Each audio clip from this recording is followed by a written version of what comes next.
You are listening to Zimbabwe News.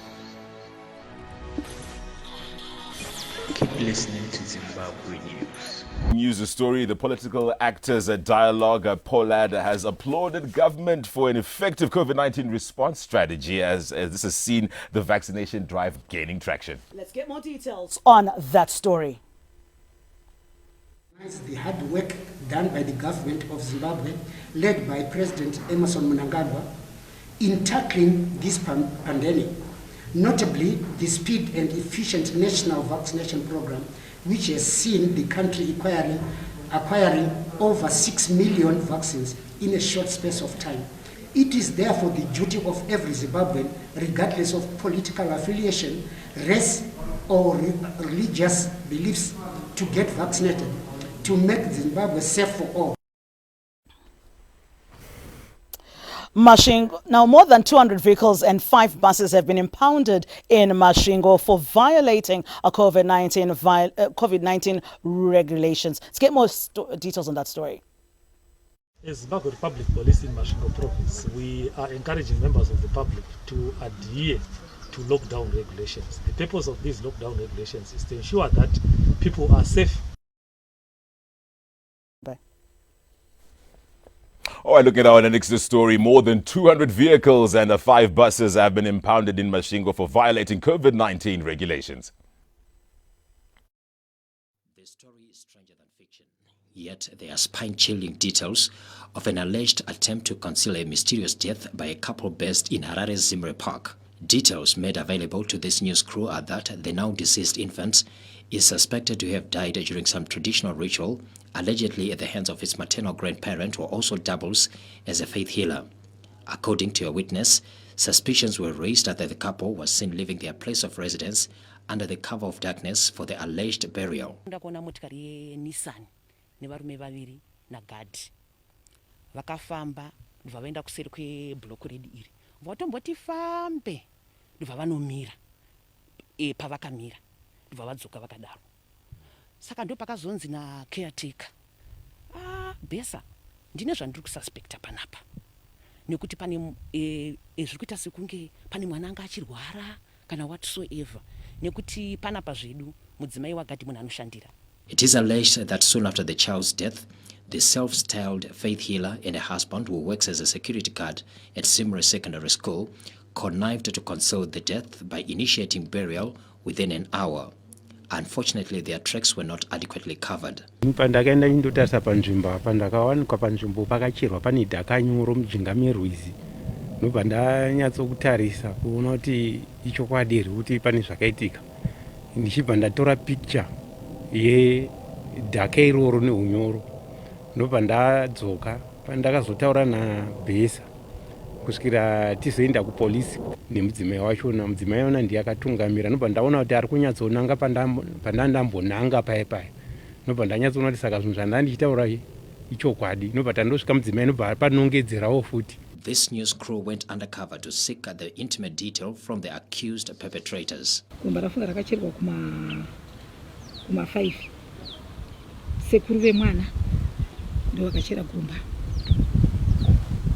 ne vachibatsirana nemurume wangu tapererwa unodzwa nemwana kuudzawo mwachikuudzawo nepake varati zvikanzi hazvitenderwe pasi nzvimbo iyi ndedzekanzuru mungadai musina kuita sei mungadai musina kunoviga musina kuona mapurisa tikati aiwa ipapo takatadza zvakaitwa mukusaziva ende unenge uchingoti zvinoitwa kumanisha munomupa ndo zvamunoita sei nekuti ivo mapurisa akatozotiudza kuti dai makauya kune kunotovigirwa vana vachechi. A report was made to the police and the docket opened at Shua Police Station under RRB 4846604. It is alleged that a couple had an infant who passed on the 26th of June 2021 after the mother had given birth on the 16th of June 2021, and then they buried the infant at a riverbank near Zimbabwe Park Secondary School in Rua without even reporting. The police are currently conducting investigations in terms of the Birth and Death Restoration Act and the suspects who are currently assisting the police with the investigation. Further inquiries point to a worrying trend, with residents attesting to how the couple is feared for purportedly possessing supernatural powers. That, in fact, was a story of a self-styled prophet and a husband who are in trouble for allegedly being involved in a mysterious death of an infant in Zimbabwe Park and trying to conceal the matter. And that story coming through there. In our next story, the First Lady, Amai Auxilium Mnangagwa, has encouraged Zimbabweans to continue observing COVID-19 protocols and ignore misconceptions about the pandemic. As the COVID-19 vaccination program continues, myths and misconceptions around the vaccines remain a major source of worry. However, the First Lady, Amai Auxilium Mnangagwa, who is also the country's health ambassador, is determined to tackle the issue head-on through an effective awareness campaign. And the evidence is there for all to see, with more people rushing to get vaccinated after the First Lady's interactive session with the widows, widowers and the disabled at Kotwa High School in Mudzi district this Wednesday. Takaona mai vedu achibaiwa. Saka takatona kuti mai vedu vapenyu ndo saka nasina zvipiro kuti ndibaiwe vanhu vainyepa kuti kwabaiwa unofasi mai vedu vakabaiwa kudhara nanhasi vachiri kurarama vari kufamba. Vamwe vasati vabaiwa maraini mungu vauyewo wabaiwe kuti tidzirire chirwere cheCovid. Ndakutotenda chaizvo mai Mnangagwa ndokuti ndazviona ndega inini, saka ndakutiriwo kutonokushidzirawo vamwe manje kuti kupedzera kuti zvese zvatiri kutaura zviya izvi hazvisiri izvozvo. Musatyisiwe nevanhu kuti yenzi zvinouraya, saka tazvipira kuti regai tibaiwe. Sekuuya kwangoita wakoti pano tatongoti hatingangobvi pano tisina kumbobaiwa. Mudzi District Medical Officer Dr. Sam Matapure thanked the Mother of the Nation for the informative sessions which have resulted in a paradigm shift. Taona vanagogo vachitambura chirongwa zvakanyanya.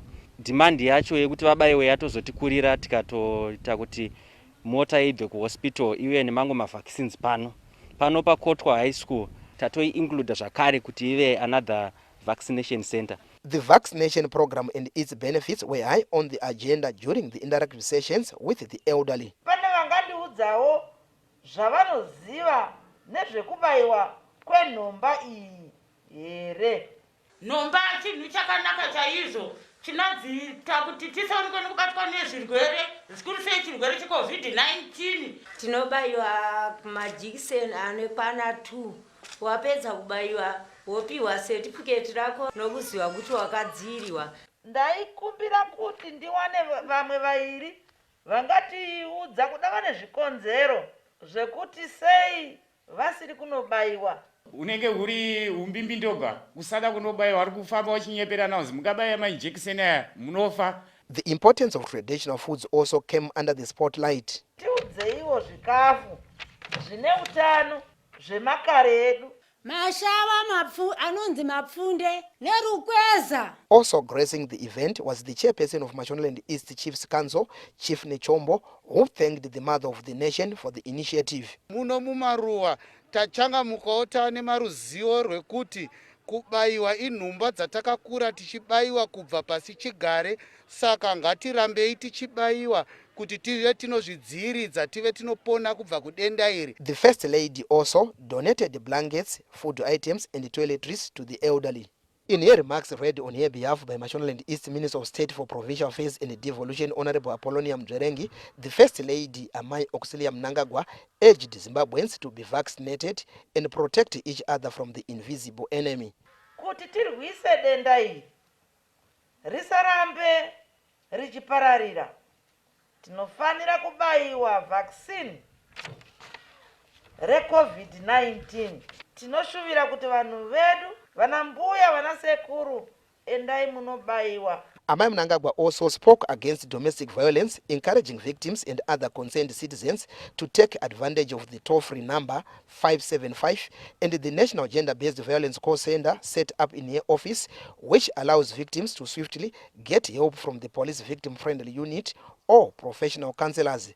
The event was held under strict COVID-19 protocols, with the testing being done while social distancing was maintained. Peter Chivima, ZBC News, Mudzi. Now that story brings us to the end of our early morning news, and we're going to get into our business of breakfast day coming up next. We'll be looking at the $1 billion boost for the Zimbabwean economy, along with the traditional grains being introduced and China firming transformation. Business breakfast coming up next. United States dollars for its share of rights in the International Monetary Fund after the international financiers approved the 650 billion United States dollars special drawing rights package. The general allocation of the special drawing rights equivalent to 650 United States dollars by the International Monetary Fund this Tuesday is meant to boost global liquidity in the face of the devastating COVID-19 pandemic and is the biggest allocation in the history of the fund. The special drawing rights are a global reserve of the International Monetary Fund and are transferable and exchanged for any global currency such as the US dollar. Zimbabwe, by virtue of its 0.15% share quota in the global financier, is expected to receive an equivalent of $1 billion.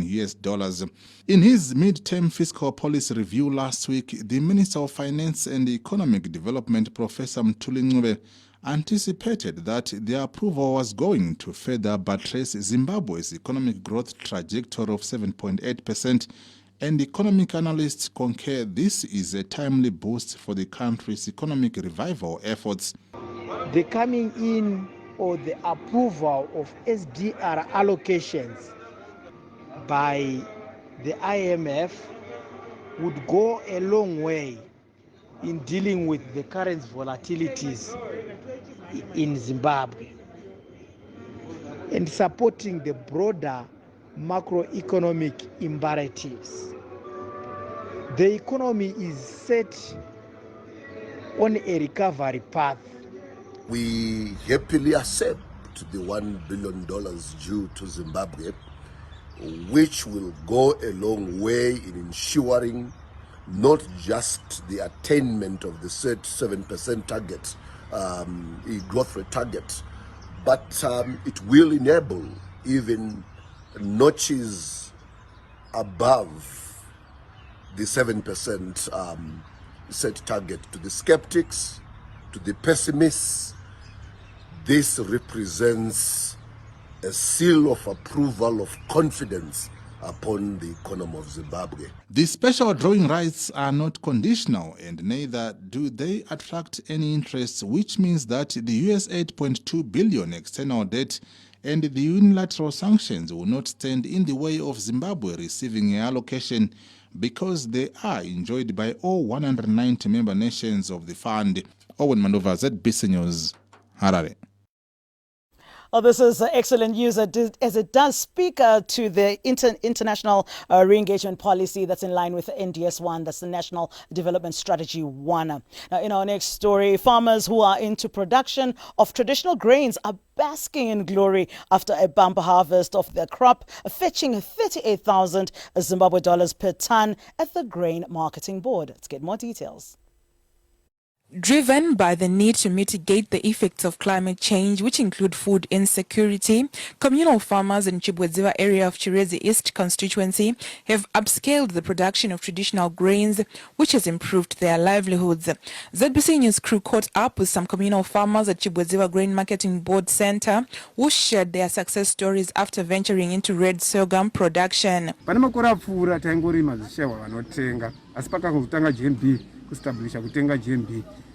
Takatengesa izvozvi ndatova nemishini yandakatenga magenerator ichidhonza mvura pamba ndichiita mairrigation.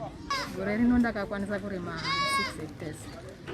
Pa 6 hectares ndakakwanisa kuwana 9 tons. Ndakakwanisa kutengawo midzi wemumba nokutengawo zvokuvakisa. Ndakarima 3 hectares. Mudane 5 ton. Saka pa 5 ton yelezwa kuti pane zvanobudisa vana vangu vaendesa kuchikoro nazo. Traditional grains are being produced mostly in arid regions of the country, including Chirezi district, where they have proved to be amenable to the area's weather conditions. Nzvimbo ino inonyanya kuafectwa nezuva, madroughts. Saka kana tichirima traditional grains tinotowana, hatibudi tisina chinhu. In a move to promote the production of traditional grains, government has set the floor producer price to 38,000 Zimbabwe dollars per ton. Tichitarisa statistics tiri kuona kuti munhu mumwe highest vari kubudisa matonnage vanogona kuita 30 ton ari munhu 1, asi vamwe average vari pa 10 ton 6 ton, ipapa ndo pavanotambira vakawanda. In the 2020 to 2021 summer cropping season, government provided inputs for traditional grains production under the support schemes, which include the Pfumvudza Intwasa program. Gay Matambo, ZBC News, Chirezi East.